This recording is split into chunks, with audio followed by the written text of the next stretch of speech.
Guys movie में आप लोग देखेंगे कि एक मदर के लापरवाही के चलते उसका बेबी कार के अंदर ही लॉक हो जाता है और यहाँ पर ये जो कार है वो फुली बुलेट प्रूफ होती है। सो मूवी स्टार्ट होती है और हम यहाँ एक बेहद ही मॉडर्न कार का इंट्रोडक्शन देखते हैं। ये कार जो कि मोनोलिथ ऑटोमोटिव कॉर्प के द्वारा मैन्युफैक्चर की गई है। इस कार को वुमेन्स के प्रति हरासमेंट को रोकने के लिए और आए दिन की रॉबरीज के चलते बेहद ही स्मार्ट जो कि फुली बुलेट प्रूफ है और इसमें एक वॉल्ट फीचर दिया गया है जिसके बाद में ये कार एक तिजोरी की तरह सेफ हो जाएगी। अब हम यहाँ सैंड्रा नाम की एक लेडी को देखते हैं जो अपने 2 साल के बेटे डेविड के साथ में इंडिपेंडेंस डे के लिए अपने दादी के यहाँ पर जा रही है। वो इस समय उसी मोनोलिथ कार में है जिसे सैंड्रा के हस्बैंड कार्ल ने गिफ्ट दिया है। अब जैसा कि ये कार एक स्मार्ट कार है तो इसमें लिलिथ नाम की एक एआई असिस्टेंट भी है जैसा कि एलेक्सा, सिरी और ओके गूगल होता है। अब इसी दौरान जब सैंड्रा लिलिथ से अपना इंट्रोडक्शन करवाती है तो उसे लिलिथ से पता चलता है कि वो वेट को भी मेजर कर सकती है और इसी के जरिए डेविड एक बेबी है इसका भी पता उसने लगा लिया। सैंड्रा यहाँ पर पिछले कुछ हिस्ट्री में वेट्स को चेक करती है तो उसमें यहाँ पर कुछ रिसेंट वेट्स दिखाई देते हैं जो इस कार में वो लोग बैठे थे। अब एक तो इसमें उसका हस्बैंड का वेट था और बाकी जो बचा हुआ था वो किसका था इसका पता उसे नहीं चल पा रहा था, लेकिन उसे किसी बात का शक हो गया था। अब कुछ समय बाद में कार्ल का कॉल आता है। कार्ल इस समय लॉस एंजलिस में एयरपोर्ट के पास होटल में होता है और पीछे से प्लेन जाने की आवाज भी सुनाई दे रही थी। कार्ल यहाँ पर सैंड्रा से बताता है कि इस कार को तुम्हारे मोबाइल में दिए गए ऐप से भी कंट्रोल किया जा सकता है। अब तभी कार्ल के डोर पर कोई नॉक करता है जिसके बाद में कार्ल फोन काट देता है। इस बात से सैंड्रा को थोड़ा और शक बढ़ जाता है। अब इसके कुछ समय बाद में सैंड्रा एक गैस स्टेशन पर रुकती है। वो यहाँ से कुछ चीजें बाई करती है और हमें यहाँ पर ये भी पता चलता है कि डेविड को अस्थमा है। सामान को ले लेने के बाद में सैंड्रा जब काउंटर पर पे करने के लिए जाती है तो वहाँ पर टीवी पर वो एक कार्टून देखती है जिसमें एक वॉल्ट को खोलने के लिए उसे ऊंचाई से फेंका गया है। अब बाहर तभी कोई इस लाजवाब कार को पास से देखने की कोशिश करता है जिस पर सैंड्रा इसका फुली सिक्योर फीचर ऑन कर देती है। इसके बाद में यहाँ पर सैंड्रा के पास में एक आदमी आता है जब वो उससे कहता है कि मैं आपका फैन हूँ। एक्चुअली सैंड्रा पहले सिंगिंग किया करती थी लेकिन डेविड के पैदा होने के बाद से उसने सिंगिंग छोड़ दिया। उससे बात करने के तुरंत डेविड इधर कहीं और चला जाता है जिसके बाद में सैंड्रा खूब डर जाती है और उसे हर तरफ ढूंढने लगती है। अब कई जगह पर ढूंढने के बाद में डेविड सैंड्रा को कुछ लड़कियों के ग्रुप के पास में मिलता है। सैंड्रा खूब चिल्ला रही थी कि उसका बेटा किधर है लेकिन फिर भी इन लड़कियों ने नहीं बताया, इसलिए सैंड्रा इनसे गुस्सा होकर उन्हें गलत शब्द बोल के यहाँ से जाने लगती है। सैंड्रा अब जल्दी से कार में बैठती है जिसके बाद में उन लड़कियों के जो फ्रेंड्स होते हैं वो सैंड्रा की तरफ आने लगते हैं, मगर सैंड्रा कार के वॉल्ट फीचर को ऑन कर देती है जिसके बाद में वो लोग कुछ भी नहीं कर पाते और इन्हीं मौकों के लिए ही इस कार को बनाया गया है।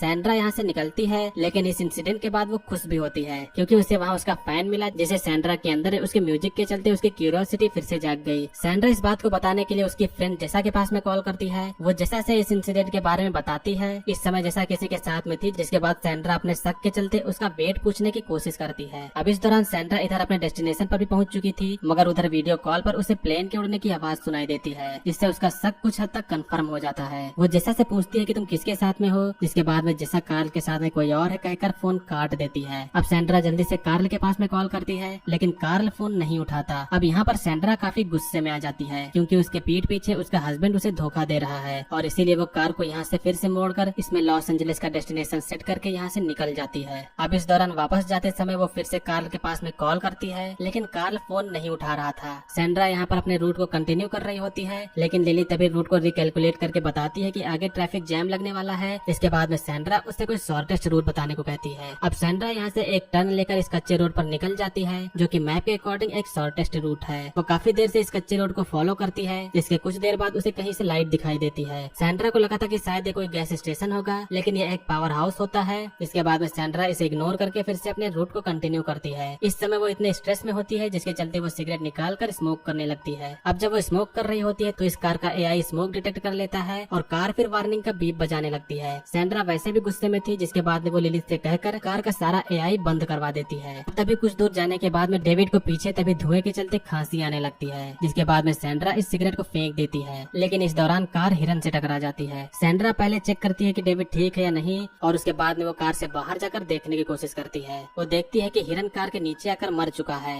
जिसके बाद में वो इसे एक लकड़ी की मदद से हटाने की कोशिश करती है मगर इस तरफ सैंड्रा का जो फोन था वो डेविड के हाथ में था। डेविड तभी अनजाने में इस कार के ऐप को खोल देता है जिसके बाद में उससे कार के वॉल्ट का बटन प्रेस हो जाता है। अब सैंड्रा यहाँ पर बेहद ही मुसीबत में आ जाती है क्योंकि वो कार के अंदर अब नहीं जा सकती लेकिन फिर भी वो डेविड को इशारा करके कार को खोलने के लिए बटन को स्वाइप करवा रही थी लेकिन इस छोटे से बच्चे को इस बात का कोई भी आइडिया नहीं था कि उसने क्या किया है और तभी फोन भी उससे नीचे गिर जाता है। अब सैंड्रा पास के एक बड़े से पत्थर को उठा के इस कार के ग्लास को तोड़ने की कोशिश करती है लेकिन ये कार बुलेट प्रूफ है जिससे ये ऐसे तो बिल्कुल भी नहीं टूटेगा। सैंड्रा मदद के लिए उसे रास्ते में जो पावर हाउस मिला था वहाँ पर जाती है। अब यहाँ पर पहुंचकर उसे पता चलता है कि इस जगह पर कोई भी नहीं है और जो फोन यहाँ पर है वो भी काम नहीं कर रहा है क्योंकि वो इंडिपेंडेंस डे के चलते चलते बंद है और कुछ दिन बाद ही चलेगा। सैंड्रा मायूस हो जाती है, लेकिन फिर भी वो यहाँ से एक बड़ा सा रिंच और एक टॉर्च लेके यहाँ से फिर से कार की तरफ चली जाती है। वो कार के पास पहुँचती है। इसके बाद में कार के ऊपर चढ़कर वो कार पर मारने वाली थी कि तभी यहाँ पर एक जंगली डॉग आ जाता है। ये डॉग काफी खतरनाक लग रहा था, लेकिन फिर भी किसी तरह सैंड्रा उसे यहाँ से भगा देती है। जिसके बाद में सैंड्रा इस शीशे को तोड़ने की कोशिश करती है, मगर शीशा जब नहीं टूटता तो वो थक कर कार पर ही लेट जाती है। इस समय सैंड्रा सोच रही होती है कि कार्ल उसे कॉल करेगा और फिर उन्हें जरूर ढूंढने के लिए भी आएगा, लेकिन शायद ऐसा ना हो और ये बात उसे भी पता है। अब तभी रात में सोते समय सैंड्रा को ध्यान आता है कि वो जब स्टैंड पर मुड़ी थी तो इस लोकेशन पर एयरपोर्ट 1 वाली लोकेशन भी है। अब अगला दिन होता है और सूरज भी खूब तेज चमक रहा है और इसी चीज के चलते अब गर्मी भी अब बढ़ती जाएगी। अब सैंड्रा को वो एयरपोर्ट वाली जगह ढूंढना होगा। वो अपने बेटे को कार के अंदर इस सुनसान जगह पर छोड़कर किसी मदद की उम्मीद को लेकर चल देती है। काफी देर से चलने के बाद में सैंड्रा को प्यास भी लग चुकी होती है,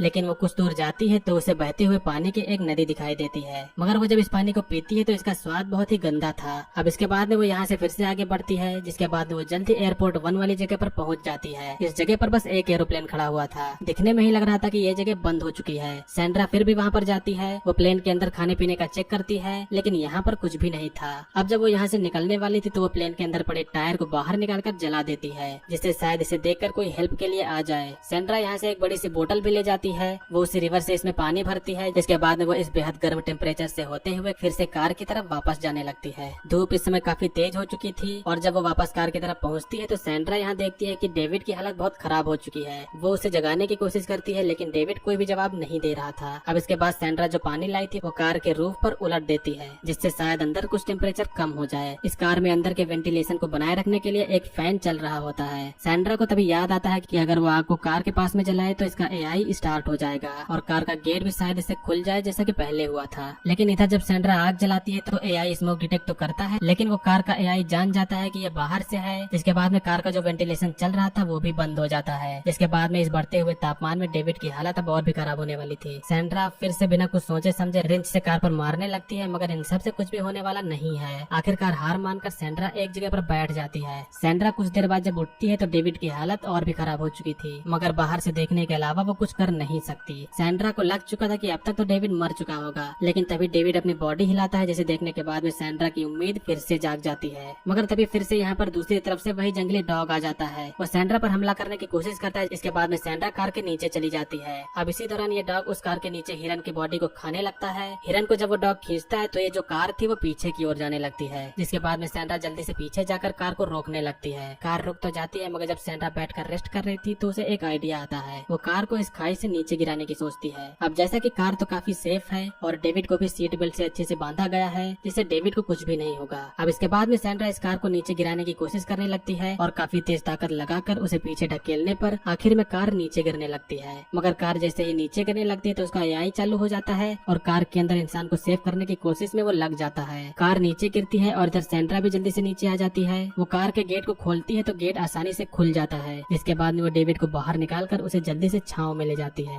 सैंड्रा को लग रहा था कि शायद कार अब खराब हो गई होगी, लेकिन कार अभी भी ठीक होती है। जिसके बाद में सैंड्रा जल्दी से कार में जाकर उसे ऑन करती है और जितना जल्दी हो सके इस जगह से यहाँ से वो निकल जाती है। अब हम सैंड्रा और डेविड को हॉस्पिटल में देखते हैं, जहाँ पर वो दोनों बिल्कुल ठीक है, मगर इनके अलावा कार्ल के बारे में न बताते हुए कि आगे उनके रिलेशनशिप में क्या होगा। इसी मिस्ट्री के साथ में इस मूवी का एंड होता है। तो दोस्तों, टेक्नोलॉजी को भले ही जितना हमारी लाइफ को बेहतर बनाने के लिए उसे अपग्रेड किया जाए, लेकिन सही से यूज न होने पर वो किसके लिए किस मोमेंट पर कर्ज साबित हो जाए इसका पता नहीं लगाया जा सकता। मूवी का एक्सप्लेनेशन अगर आपको पसंद आए तो वीडियो को लाइक करिएगा। चैनल पर आप लोग नए हो तो सब्सक्राइब करिएगा। आज की वीडियो के लिए बस इतना ही, मिलेंगे अगले वीडियो में। तब तक के लिए बाय। जय हिंद, वंदे मातरम।